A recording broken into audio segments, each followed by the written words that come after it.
kabarmu? Kali ini kita akan melaksanakan ibadah akhir tahun yang akan dilayani oleh Pendeta Yohanes dari GKI Bintama dengan tema Aku Percaya Pada Yesus. Mari kita siapkan Alkitab dan hati kita untuk memulai ibadah kita kali ini.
Selamat pagi Bapak Ibu Guru, selamat pagi teman-teman. Pada pagi hari ini kita akan memulai ibadah kita. Sebelum itu mari kita bersatu di dalam doa. Bapa kami yang di surga, puji dan syukur kami ucapkan pada saat ini, di mana kami telah Tuhan berkati hari lepas hari hingga saat ini. Kami juga mengucap syukur karena kami bisa beribadah bersama walaupun secara daring untuk memuji dan memuliakan nama-Mu. Tuhan Yesus, saat ini kami mau beribadah, memuji dan memuliakan nama-Mu. Buka hati dan pikiran kami untuk mendengarkan firman-Mu, agar menjadi pelita bagi hidup kami. Berkati guru-guru kami semua, dan begitu juga Papa, Mama, dan kami semua. Tuhan Yesus, bila ada orang tua kami atau teman-teman kami yang sedang sakit, tolong sembuhkan mereka. Tuhan, berkati juga jaringan dan device yang kami pergunakan dalam ibadah dari awal, pertengahan, hingga akhir nanti. Tuhan, inilah doa yang kami panjatkan hanya di dalam anak-Mu Tuhan Yesus Kristus, Tuhan dan Juru Selamat kami yang hidup. Amin. Teman-teman, mari kita mendengarkan firman Tuhan dari Mazmur 125. Aman dalam lindungan Tuhan. Nyanyian ziarah. Orang-orang yang percaya kepada Tuhan adalah seperti gunung Sion yang tidak goyang, yang tetap untuk selama-lamanya. Yerusalem, gunung-gunung sekelilingnya, demikianlah Tuhan sekeliling umatnya dari sekarang sampai selama-lamanya. Tongkat kerajaan orang fasik tidak akan tinggal tetap di atas tanah yang diundikan kepada orang-orang benar, supaya orang-orang benar tidak mengulurkan tangannya kepada kejahatan. Lakukanlah kebaikan, ya Tuhan, kepada orang-orang baik dan kepada orang-orang yang tulus hati. Tetapi orang-orang yang menyimpang ke jalan yang berbelit-belit, kiranya Tuhan mengenyahkan mereka bersama-sama orang-orang yang melakukan kejahatan. Damai sejahtera atas Israel.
Aduh, Otan takut, Otan takut. Otan lagi ikut camping tapi kayaknya Otan ditinggal temen-temen deh. Sedih sekali rasanya.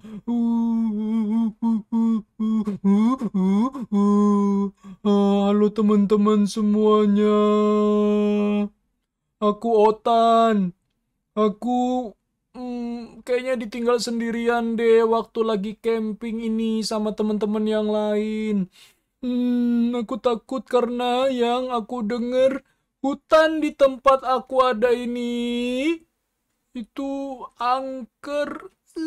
Takut, takut. Dan katanya banyak roh-roh. Aduh, serem. Terus juga apa ya? Aku jadi males deh ikut kegiatan-kegiatan begini. Habisnya ya itu, Otan itu takut banget. Gimana mau ikutan? Otan sendiri kalau dengar suara-suara yang menakutkan itu, Otan jadi takut. Aduh, gimana baiknya ya? Duh, kakak pendeta kemana lagi? Kalau begitu, Otan mau cari kakak pendeta aja deh. Kalau takut begini gimana ya? Pergi dulu ah. Wah, kenapa ya si Otan? Hei, kamu kenapa Otan? Kamu takut? Oke. Ya sudah, kalau gitu Otan duduk. Otan nanti dengerin ceritanya Kak Pendeta. Lalu nanti kita sama-sama berdoa ya. Oke, yaudah Otan duduk dulu ya.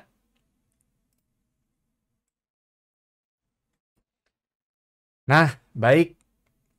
Anak-anak yang terkasih dalam Tuhan Yesus Kristus, Otan tadi ketakutan. Maka dari itu kita bersama-sama mau merenungkan firman Tuhan untuk menguatkan Otan nih. Supaya dia tidak menjadi anak yang takut dan tetap percaya pada Tuhan Yesus. Ya, nah itu juga tentu buat kita semua. Kalau begitu, yuk kita berdoa ya. Tuhan Yesus, tolong kami dalam membaca dan merenungkan firman-Mu. Biarlah kebenaran firman-Mu itu menolong kami untuk semakin berani dan percaya pada Tuhan Yesus. Dan mampukan kami untuk bisa mengerti apa yang menjadi kebenaran firman-Mu. Amin. Oke, baik. Nah, tadi Otan mengalami ketakutan. Dan juga karena ya sendirian, lalu kemudian takut sama roh-roh jahat begitu ya, roh-roh halus, setan dan lain sebagainya, hantu. Nah, kira-kira ada nggak di sini yang juga punya pengalaman atau perasaan takut akan yang begitu-begitu tuh, terus juga akhirnya malas ngapa-ngapain dan kemudian ciut imannya. Wah, ciut lagi imannya menjadi goyah dan ragu. Sama seperti si Otan ini nih. Ya, coba. Siapa? Ada yang pernah? Nah, mungkin dari antara kita ada yang pernah takut. Dan bahkan jadinya nggak percaya kepada Tuhan. Iman kita goyah. Sama seperti Otan. Nah, Otan. Gini nih. Kakak Yohanes mau menyampaikan sesuatu. Ada dua cerita yang terdapat dalam Matius pasal 9 ayat 27-34. Kita lihat dua cerita ini ya, Otan ya. Oke, cerita pertama adalah peristiwa ketika Yesus menyembuhkan seorang yang buta. Ya, menyembuhkan dua orang ya, dua orang yang buta. Coba ya, nih. Kak ABS atau Kak Yohanes bacakan ya buat Otan dan juga buat teman-teman sekalian. Ketika Yesus meneruskan perjalanannya dari sana, dua orang buta mengikutinya sambil berseru-seru dan berkata, "Kasihanilah kami, hai anak Daud." Setelah Yesus masuk ke dalam sebuah rumah, datanglah kedua orang buta itu kepadanya, dan Yesus berkata kepada mereka, "Percayakah kamu bahwa aku dapat melakukannya?" Mereka menjawab, "Ya Tuhan, kami percaya." Lalu Yesus menjamah mata mereka sambil berkata, "Jadilah kepadamu menurut imanmu." Maka meleklah mata mereka dan Yesus pun dengan tegas berpesan kepada mereka, katanya, jagalah supaya jangan seorang pun mengetahui hal ini. Tapi mereka keluar dan memasyurkan dia ke seluruh daerah itu. Nah, ini cerita pertama nih, Otan dan teman-teman sekalian. Ada dua orang yang sudah lama mengalami kebutaan. Tapi kemudian mereka datang menemui Yesus dan percaya kalau Yesus itu bisa menyembuhkan. Ada kuasa di dalam diri Yesus Kristus, Tuhan kita. Ya, dan apa yang dilakukan? Yesus bertanya dulu, benar nggak kamu percaya kalau aku bisa melakukannya? Nah, kedua orang ini mengatakan apa? Ya Tuhan, kami percaya. Ya, lalu Tuhan menjamah mata mereka. Ini menarik sekali ya, adik-adik, teman-teman, dan juga Otan nih. Bahwa pertama-tama mereka punya keimanan yang kuat. Mereka percaya pada Yesus. Sebelum mereka mendapatkan bukti bahwa Yesus mencelikkan mata mereka, mereka juga sudah percaya pada Yesus. Dan selesai dari itu, selesai ketika Yesus menjamah dan kemudian matanya celik, matanya melek, mereka keluar dan memasyurkan dia. Walaupun memang sudah dibilang sama Tuhan Yesus, jangan kasih tahu dulu. Ya mungkin saking senangnya, saking bersyukurnya, tak terbendung lagi, mereka menyampaikan apa yang dilakukan oleh Yesus dan memasyurkan nama Yesus. Ya, jadi ini iman percaya dari kedua orang buta yang sebelum melihat dan sesudah melihat terus percaya pada Tuhan. Tidak goyah satu kali pun. Ya, tidak mundur selangkah ataupun juga ragu sedetik pun terhadap Tuhan Yesus. Ya, mau dikatakan apa sih di sini?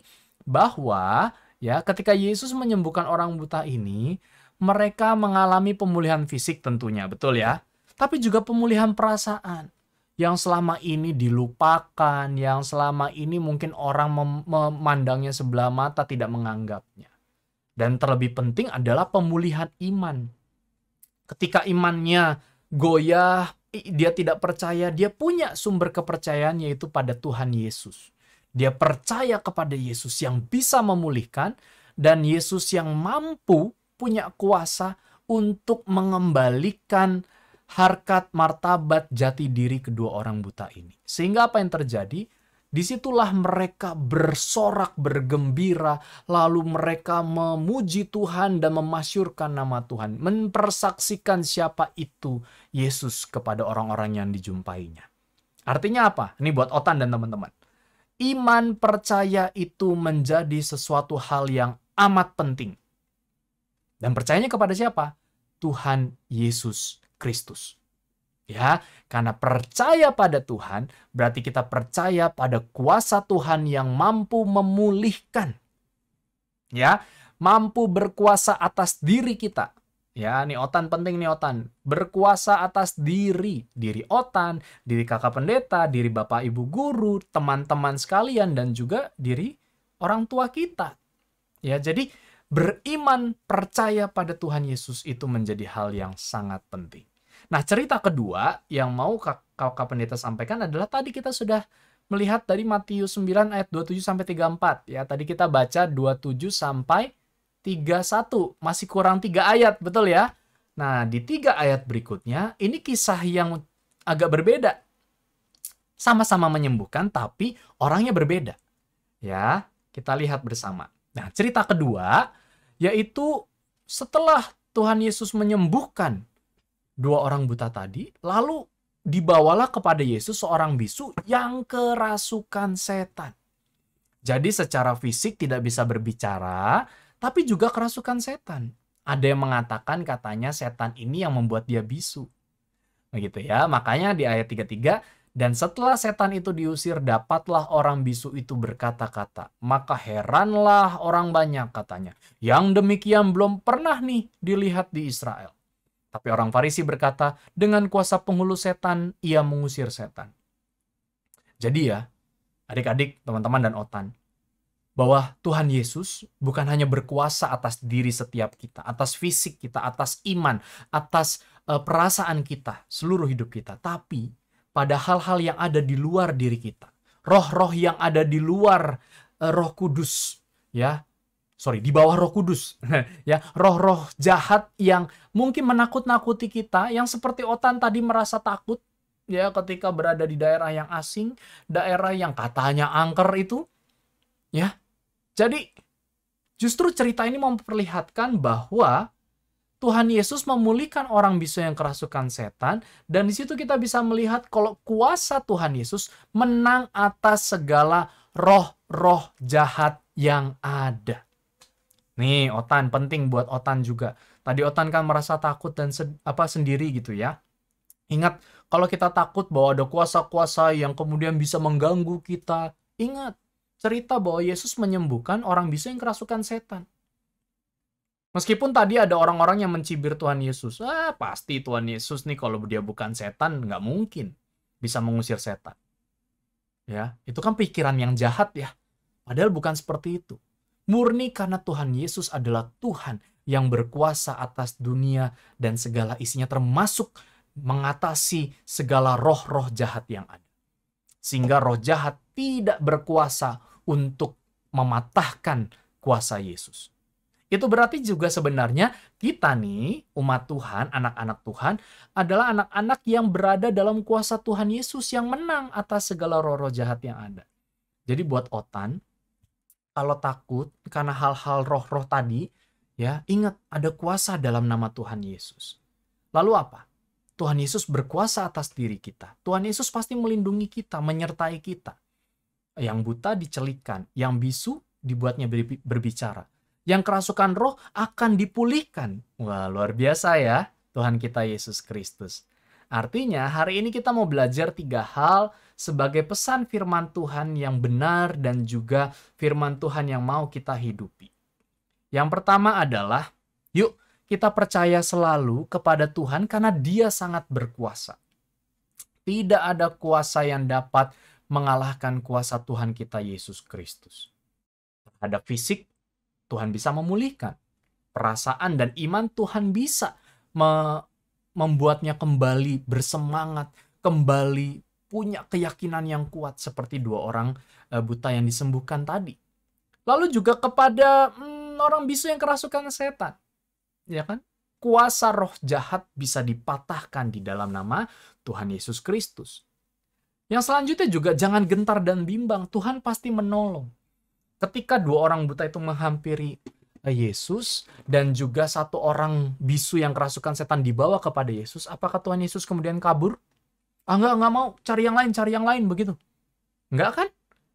Tuhan Yesus menolong. Dan pasti menolong. Tepat pada waktunya dengan cara Tuhan yang ajaib. Maka dari itu jangan gentar dan bimbang. Ketika teman-teman semua berhasil menyelesaikan studi di tahun 2021-2022, itu kan masa-masa yang tidak mudah. COVID lagi meledak-ledaknya, banyak hal-hal yang membuat kita sedih, khawatir, dan takut. Membuat kita gentar. Ya, tapi ingat bahwa Tuhan pasti menolong. Tuhan menyertai. Ya, mungkin ada hal-hal yang tidak sesuai dengan rencana kita, iya. Tapi yang mau kita pahami dari firman Tuhan hari ini adalah jangan gentar dan bimbang dalam segala situasi yang kita hadapi. Mungkin kita mengalami kesendirian sama seperti Otan nih, teman-teman, anak-anak sekalian, mengalami kesendirian, ketakutan yang luar biasa. Tuhan mematahkan roh ketakutan itu. Tuhan mematahkan kuasa-kuasa gelap yang membuat kita takut. Sehingga kita tetap percaya, aku percaya hanya kepada Tuhan yang berkuasa tadi ya, yang pertama. Lalu yang ketiga, yang terakhir, kebenaran firman Tuhan ini mau memberikan penegasan buat teman-teman. Kepada saya dan juga kepada Otan nih. Andalkanlah Tuhan dalam setiap langkahmu.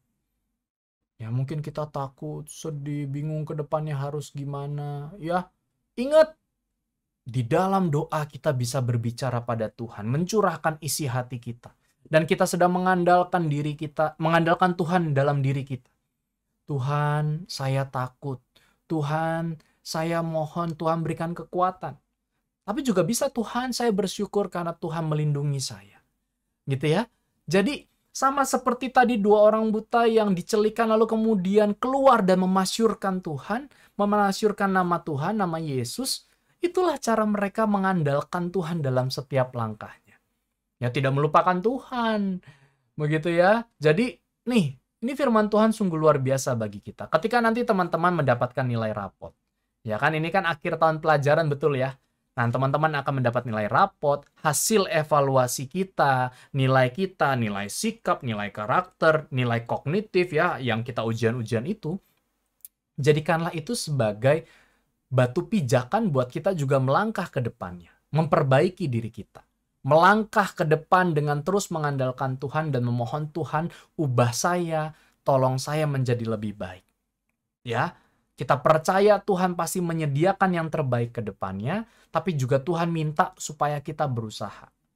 Ya, beriman terus kepada Tuhan. Makanya tadi ketika 2 orang buta ingin disembuhkan, Tuhan Yesus bertanya dulu, "Percayakah engkau aku sanggup melakukannya?"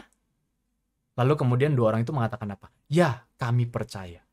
Nah, harapannya adalah setiap kita dalam melangkah terus maju, ya, dari kelas 1, kelas 2, 2, 3, dan seterusnya, dari kelas 6 lulus menjadi SMP dan lain sebagainya, kita terus percaya. Ya, kami percaya Tuhan sanggup dan pasti mau menolong kita umatnya. Ya, jadi begitu nih Otan. Otan sudah mengerti belum? Hah? Sudah mengerti? Oke, Otan sudah mengerti ya, puji Tuhan. Otan berarti mau gimana nih? Ya, Otan sudah mengerti? Gitu dong, kasih jempolnya ya. Buat teman-teman juga semua kita mari percaya pada Tuhan. Ya, sama seperti Otan ya. Otan mau ngasih love katanya nih. Waduh, mantep deh kalau begitu ya. Selamat beriman kepada Tuhan Yesus, selalu percaya dan selalu andalkan Tuhan dalam kehidupan kita. Tuhan memberkati. Bye-bye semua. Mari kita bersama-sama menaikkan doa syafaat kita berdoa. Ya Tuhan, kami hari ini bersyukur untuk firman-Mu yang meneguhkan kami untuk terus percaya dan beriman kepadamu ya Tuhan kami Yesus Kristus. Mampukan kami di tengah segala tantangan, goncangan, ataupun juga hal-hal yang menggoyahkan keimanan kami, untuk tetap bisa percaya dan mau mempercayakan diri hanya kepadamu, sebab Engkau yang berkuasa atas segala kehidupan kami. Engkau berkuasa atas segala hal-hal yang di luar kendali kami, dan Engkau mengendalikan segala halnya di dalam kasih dan kemurahan-Mu. Saat ini kami berdoa bersama-sama ya Tuhan, untuk kesehatan kami, baik Bapak Ibu Guru, staf karyawan, SDK Penabur Harapan Indah, para orang tua siswa, dan setiap kami siswa-siswi SDK Penabur Harapan Indah. Kiranya Tuhan kami senantiasa diberikan perlindungan dari Tuhan dalam segala aktivitas kami. Mampukan kami Tuhan untuk juga terus menjaga kesehatan kami agar tetap prima, tetap baik melalui apa yang kami lakukan dan konsumsi setiap harinya. Ya Tuhan, kami saat ini juga berdoa bagi rekan-rekan kami, teman, sahabat, keluarga yang mungkin dalam kondisi sakit, baik itu oleh karena penyakit tertentu atau karena situasi COVID-19 yang melanda mereka. Tuhan yang menyertai, Tuhan yang memberikan penyembuhan, dan Tuhan yang menjamah. Berikan mereka terus pengharapan di dalam Engkau. Dan kami sebagai rekan, sahabat, teman, keluarga, senantiasa mendukung dalam doa, memberikan semangat, dan juga menolong mereka. Ya Tuhan, kami juga berdoa, berterima kasih untuk seluruh rangkaian pembelajaran di tahun 2021 sampai 2022. Sehingga kami boleh melewati segala dinamikanya dalam suka duka bersama. Dan kami akan bersama-sama, khususnya para anak-anak-Mu, akan menerima hasil rapot mereka. Kiranya itu juga boleh menjadi refleksi, cerminan, dan evaluasi atas apa yang mereka lakukan, belajari, dan juga kerjakan setiap harinya. Dan biarlah mereka terus mengasah diri mereka lagi, mengasuh diri mereka dengan lebih baik lagi, bersama dengan para orang tua senantiasa diberikan kekuatan untuk bisa menjadi pribadi-pribadi yang lebih baik lagi. Kami berterima kasih untuk penyertaan Tuhan, dan biarlah masa depan anak-anak kami semuanya senantiasa di dalam rancangan dan rencana agung Tuhan. Ya Tuhan, terima kasih Tuhan, kalau nanti kami setelah bagi rapot juga akan menikmati masa-masa liburan. Kiranya kami juga dalam perlindungan dan penyertaan Tuhan. Segala rencana yang dilakukan dan disiapkan oleh keluarga kami boleh terlaksana dengan baik. Di tengah situasi pandemi yang masih terjadi, kami tetap dalam perlindungan Tuhan. Kami berdoa supaya tidak ada hal-hal yang mengkhawatirkan, apalagi lonjakan-lonjakan kasus. Dan biarlah semua dapat terkendali. Dan untuk itu Tuhan berikanlah hikmat bagi para pemimpin bangsa kami. Terima kasih ya Tuhan. Inilah permohonan dan seru kami, ungkapan serta syukur kami. Semuanya kami alaskan dan panjatkan di dalam nama Allah Bapa, Anak, dan Roh Kudus. Amin. Masukilah kehidupan kita dan teruslah percaya pada Tuhan kita Yesus Kristus. Dan untuk itu, terimalah berkat dari Tuhan. Tuhan memberkati engkau dan melindungi engkau. Tuhan menyinari engkau dengan wajah-Nya dan memberi engkau kasih karunia. Tuhan menghadapkan wajah-Nya kepadamu dan memberi engkau damai sejahtera. Amin.